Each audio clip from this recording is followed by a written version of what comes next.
नमस्कार दोस्तों, आज की शुरुआत एक ऐसे सवाल से करते हैं जो आपके दिल को छू जाएगा और आपको सोचने पर मजबूर कर देगा। ज़रा सोचिए दोस्तों, अगर कल को आपके पड़ोस में, आपके गांव में, आपके शहर में एक मंदिर हो और उस मंदिर पर जय श्री राम लिखा हो और सिर्फ इसी वजह से उस मंदिर पर बुलडोजर चला दिया जाए, उसे तोड़ दिया जाए, धराशायी कर दिया जाए, तो आप क्या करेंगे?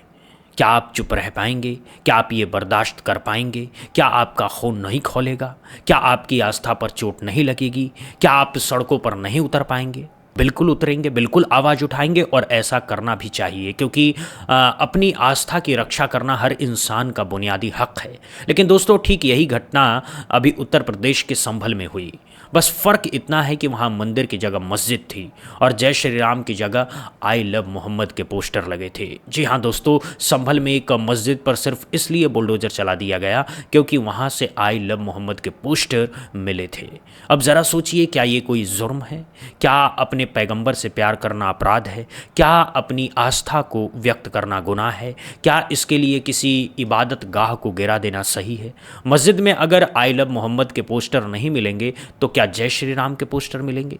क्या मंदिर में आई लव मोहम्मद के पोस्टर मिलेंगे? ये कैसी मूर्खता है, ये कैसी नासमझी है, ये कैसी निरंकुश सोच है जो हमारे देश की राजनीति में हावी होती जा रही है। अगर उत्तर प्रदेश की सरकार में ज़रा भी दिमाग होता, ज़रा भी सूझबूझ होती, ज़रा भी न्याय की भावना होती, तो ये कभी ऐसा नहीं करती है। लेकिन ये सब कुछ हो रहा है और हो रहा है हमारी आंखों के सामने, और हम चुप हैं, हम सब खामोश हैं और इसी खामोशी का फ़ायदा उठाया जा रहा है। अब सबसे बड़ी चिंता की बात यह है कि इस पूरी घटना ने अंतर्राष्ट्रीय स्तर पर भारत की छवि को कितना नुकसान पहुंचाया है, ये बात बहुत कम लोग समझ रहे हैं। ये पूरी कहानी अब बीबीसी जैसे दुनिया की सबसे बड़ी न्यूज़ एजेंसी ने उठाई है। बीबीसी ने इस मामले पर एक विस्तृत रिपोर्ट छापी है, वीडियो जारी किया है जिसमें मस्जिद को टूटते हुए दिखाया गया है और मस्जिद कमेटी के सदस्यों ने खुल करके बताया है कि आई लव मोहम्मद के पोस्टर होने की वजह से ही ये कार्रवाई हो गई है।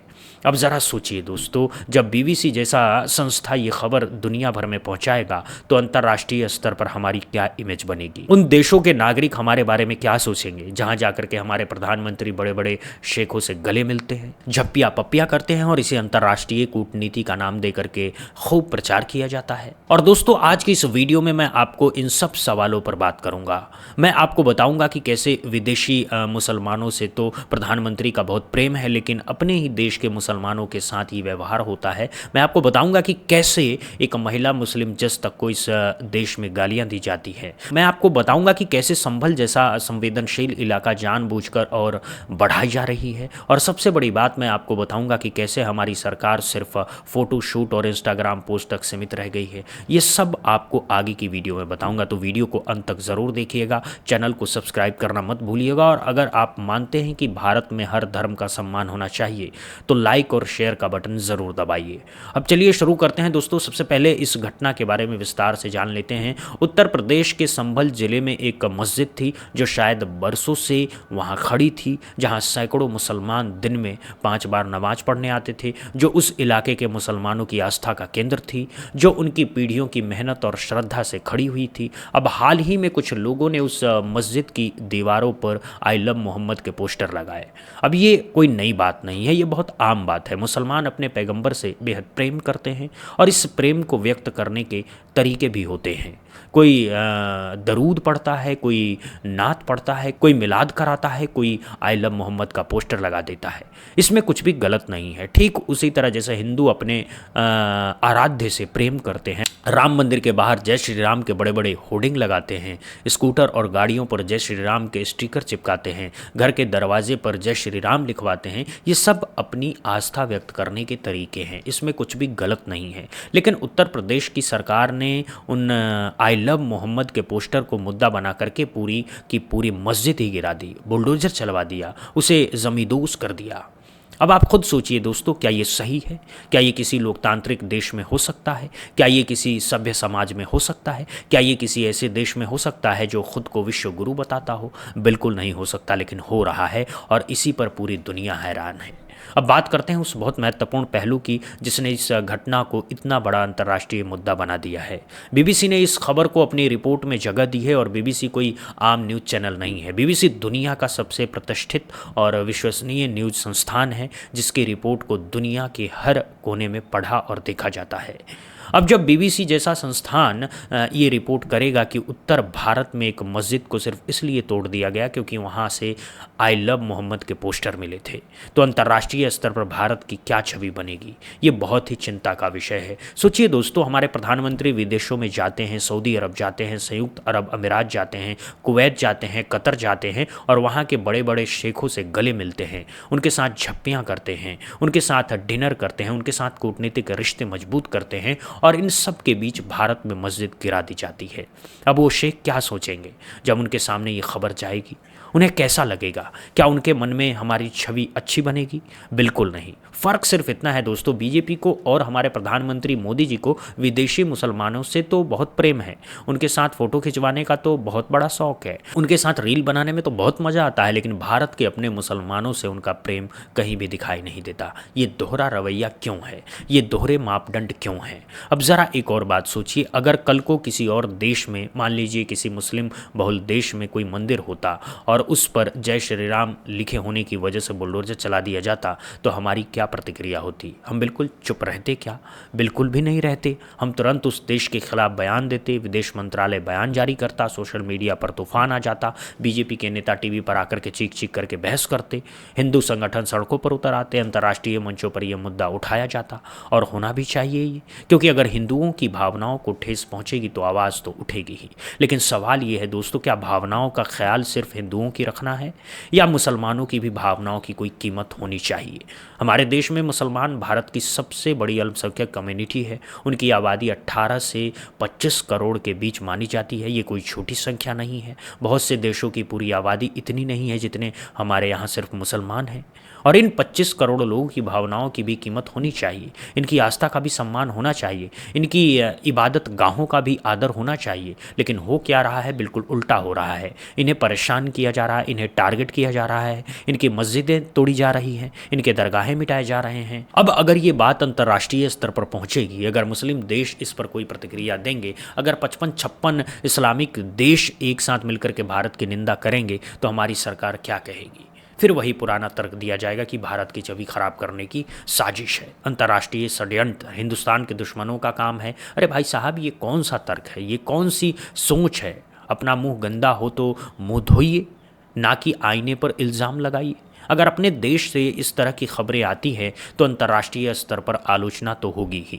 ये 55-56 इस्लामिक देश जो इस्लाम के नज़रिए पर चलते हैं, जिनकी पूरी कानूनी व्यवस्था इस्लाम पर आधारित है, वो लोग तो इसे क्रिटिसाइज़ करेंगे ही। और जब बीबीसी जैसी प्रतिष्ठित संस्थान ये रिपोर्ट छापेगी तो ये खबर दुनिया के हर कोने में पहुँचेगी और फिर भारत की क्या इमेज बनेगी, ये अपने आप में सोचने वाली बात है। अब एक और महत्वपूर्ण बात समझिए, ये जो इस्लामिक देश हैं, इनसे हमारे बहुत बड़े व्यापारिक रिश्ते हैं। सऊदी अरब हमें तेल बेचता है, ईरान हमें तेल बेचता है। ये देश हमारी रिफाइनरी के लिए सबसे महत्वपूर्ण कच्चे माल के स्रोत हैं। और दूसरी तरफ ये देश हमसे क्या खरीदते हैं? हमारा चावल खरीदते हैं, हमारा गेहूं खरीदते हैं, हमारी दालें खरीदते हैं, हमारे फल और सब्जियां खरीदते हैं। ये करोड़ों डॉलर का व्यापार है।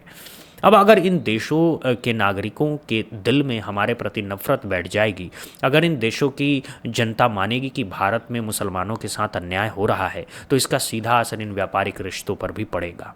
हमारे निर्यात में कमी आएगी, हमारी अर्थव्यवस्था को नुकसान होगा, हमारे किसानों को नुकसान होगा। और जो अपनी फसल इन देशों को बेचते हैं, लेकिन उत्तर प्रदेश की सरकार को इन सब बातों से क्या लेना देना? उन्हें तो बस अपना एजेंडा चलाना है, उन्हें तो बस कुछ ख़ास संगठनों को खुश करना है, उन्हें तो बस एक ख़ास तबके के वोट चाहिए। बाकी देश की अर्थव्यवस्था जाए भाड़ में, अंतर्राष्ट्रीय छवि जाए भाड़ में, करोड़ों मुसलमानों की भावनाएं जाए भाड़ में। अब इस पूरे मसले को थोड़ा और गहराई से समझते हैं। उत्तर प्रदेश में कई संगठन सक्रिय हैं जो खुद को हिंदुओं का ठेकेदार बताते हैं, जो दिन रात हिंदुत्व का राग अलापते हैं, जो खुद को हिंदू धर्म का सबसे बड़ा रक्षक मानते हैं। लेकिन उनका असली काम क्या है? उनका असली काम है मुसलमानों को टारगेट करना, मस्जिदों को टारगेट करना, दरगाहों को टारगेट करना। और सबसे शर्मनाक बात यह है कि वो लिंचिंग जैसी घटनाओं को भी अंजाम देते हैं, यानी सड़कों पर पकड़ करके पीट कर मार डालना। हम यहाँ नाम नहीं ले रहे हैं क्योंकि विवाद हो जाएगा। लेकिन आप सब समझ रहे हैं कि मैं किस तरह के संगठनों की बात कर रहा हूं। और सबसे ज़्यादा दुखद बात यह है कि इन सब को सरकार का परोक्ष समर्थन मिलता है, सत्ता का संरक्षण मिलता है। यही वजह है कि ये लोग खुलेआम घूम रहे हैं, खुलेआम अपराध कर रहे हैं और कानून उनका कुछ नहीं बिगाड़ पा रहा है। अब हमारे माइनॉरिटी मिनिस्टर किरण रिजिजू कहते हैं कि देश में मुसलमान पूरी तरह सुरक्षित है, सब कुछ ठीक है, कोई परेशानी नहीं है। लेकिन हकीकत क्या है? हकीकत यह है कि इसी देश में एक महिला मुस्लिम जज को गालियां दी जाती है, उन्हें कत्ल करने की धमकियां दी जाती है। सोचिए दोस्तों, एक जज जो न्याय की कुर्सी पर बैठती हैं, जो संविधान की रक्षा करती हैं, जो देश के कानून का प्रतीक हैं, उन्हें भी सिर्फ इसलिए धमकाया जाता है क्योंकि वो मुस्लिम हैं और एक महिला हैं। अगर ये खबर बाहर निकल जाए, अगर ये बात भी विदेशी मीडिया तक पहुंच जाए तो भारत की इज्जत क्या होगा, हमारी छवि का क्या होगा? हम कौन सा मुंह लेकर के अंतर्राष्ट्रीय मंच पर खड़े होंगे? लेकिन हमारी सरकार को इन सब बातों की परवाह नहीं है, हमारे प्रधानमंत्री को इन सब बातों की परवाह नहीं है। उन्हें तो बस फ़ोटो खिंचवाना है, मुसलमानों से जाकर के झप्पी करनी है, फ़ोटो लेकर के इंस्टाग्राम पर डालनी है और लाइक्स कमेंट बटोरने हैं। असल में दोस्तों, मुझे तो लगने लगा है कि हमारे देश में कोई प्रधानमंत्री नहीं है। हमारे देश में जो है वो है प्रधान इन्फ्लुएंसर, सोशल मीडिया इन्फ्लुएंसर, जिनकी रील बनना ज़रूरी है, जिनकी फ़ोटो आना ज़रूरी है, जिनकी स्टोरी लगना ज़रूरी है। इसीलिए विदेश यात्राओं में बड़े बड़े लीडर्स के साथ झप्पियाँ पाते हैं, गले मिलते हैं, खींचातानी में फ़ोटो खिंचवाते हैं। लेकिन वही लीडर भारत के बारे में अंदर ही अंदर क्या सोच रहे हैं ये उन्हें कोई मतलब नहीं है। ये जो प्रधान इन्फ्लुएंसर साहब हैं, ये मेलोडी ट्रॉफ़ी तो बांटते हैं, मेलोनी और मोदी की दोस्ती की चर्चा करते हैं, लेकिन उसी मेलोडी की मिठास इस देश में बर्दाश्त नहीं कर पाते। यानी अगर मेल मिलाप विदेश में हो तो ठीक है, लेकिन अपने देश में मेल मिलाप नहीं चाहिए। अगर भाईचारा विदेशी मुसलमानों से हो तो ठीक है, लेकिन भारतीय मुसलमानों से नहीं। यही प्रधान इन्फ्लुएंसर एक तरफ कहते हैं कि भारत के मुसलमानों को उनके कपड़ों से पहचाना जा सकता है, और दूसरी तरफ विदेशों में जाकर के वसुधैव कुटुंबकम का क्लीशे डायलॉग मार देते हैं। यानी पूरी दुनिया एक परिवार है, पूरा संसार एक है, लेकिन अपने देश में अपने ही नागरिकों को बांटा जा रहा है। ये कैसा वसुधैव कुटुंबकम है? ये कैसी एकता है? ये कैसा भाईचारा है? क्योंकि इन्फ्लुएंसर की आदत होती है दोस्तों, इन्हें माहौल बनाए रखना होता है। अंदर का सच चाहे जो भी हो, बाहर का दिखावा शानदार होना चाहिए। चाहे देश की ब्रांड वैल्यू घट रही हो, चाहे अंतर्राष्ट्रीय छवि खराब हो रही हो, चाहे विदेशी निवेशकों का भरोसा टूट रहा हो, इन्फ्लुएंसर साहब को कोई फ़र्क नहीं पड़ता। उनके लिए सब फोटो और रील महत्वपूर्ण है, उनके लिए बस फ़ोटो और रील महत्वपूर्ण है, उनके लिए बस लाइक्स और कमेंट्स महत्वपूर्ण है, उनके लिए बस अगला चुनाव महत्वपूर्ण है, बाकी देश का भविष्य जाए भाड़ में। अब बात करते हैं संभल की उस संवेदनशीलता की जिसे जानबूझ करके भड़काया जा रहा है। संभल पहले से ही एक संवेदनशील इलाका है, वहाँ पहले से ही सांप्रदायिक तनाव बढ़ चुका है। वहाँ की एक मस्जिद का सर्वे चल रहा है कि क्या वहाँ पहले मंदिर था या नहीं।